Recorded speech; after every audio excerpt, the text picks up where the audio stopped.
We can end global poverty and hunger within our lifetimes. In the 21st century, the best anti-poverty program around is a world-class education. I'm pretty sure that if we had more women in charge, things would work better. My fellow Americans, we are and always will be a nation of immigrants. We were strangers once too. With passion and courage, women have taught us that when we band together to advocate for our highest ideals, we can advance our common well-being and strengthen the fabric of our nation. Because when women have equal futures, families and communities and countries are stronger. When they get an education, that means their children are getting an education. This is a fact. Let girls learn. Let girls learn so they can help start new ventures and drive economies.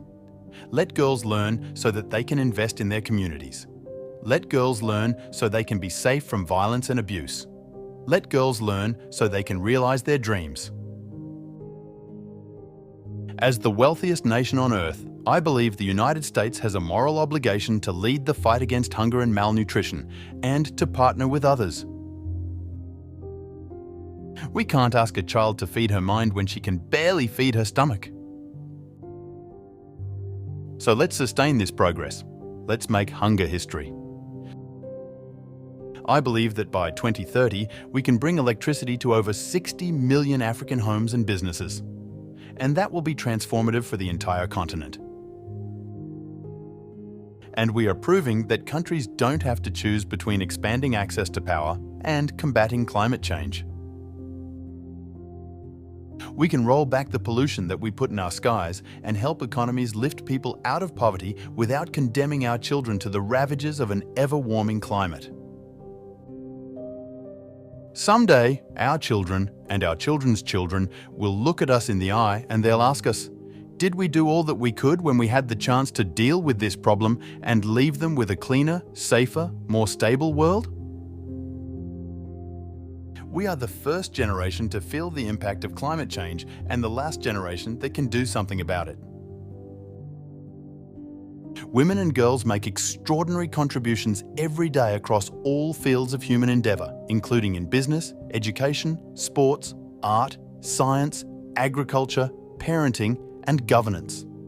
Without these contributions, economies would collapse, communities would fail, and families would fall apart. Our vision is within reach, the first AIDS-free generation. The world is interconnected, and that demands an integrated approach to global health. If the body is strong, if communities are strong, if nations are strong, then their immune systems are a little bit stronger. We have to change our mindsets and start thinking about biological threats as the security threats that they are. When women have an education, when women have a job, their children are more likely to get an education, their families are healthier and more prosperous. Now, as a nation, we don't promise equal outcomes, but we were founded on the idea everybody should have an equal opportunity to succeed. No matter who you are, what you look like, where you come from, you can make it. That's an essential promise of America. Where you start should not determine where you end up. All of us are born equal, and we're all connected. The millions of refugees who have resettled here through the years have brought similar dreams of a better tomorrow. Each has enriched the diverse mosaic that is America. Women's opportunities are expanded, and our nation is stronger when all of our citizens have accessible, affordable healthcare. Protecting and assisting refugees is a part of our history as a nation, and we will continue to alleviate the suffering of refugees abroad and to welcome them here at home, because doing so reflects our American values and our noblest traditions as a nation, enriches our society, and strengthens our collective security. For through the citizens of every conceivable ancestry who make this city their own, we see living proof that opportunity can be accessed by all, that what unites us as human beings is far greater than what divides us, and that people from every part of this world can live together in peace. So the United States continues to be the world's largest donor of humanitarian aid, and it will remain so as long as I'm president. The burdens of global citizenship continue to bind us together.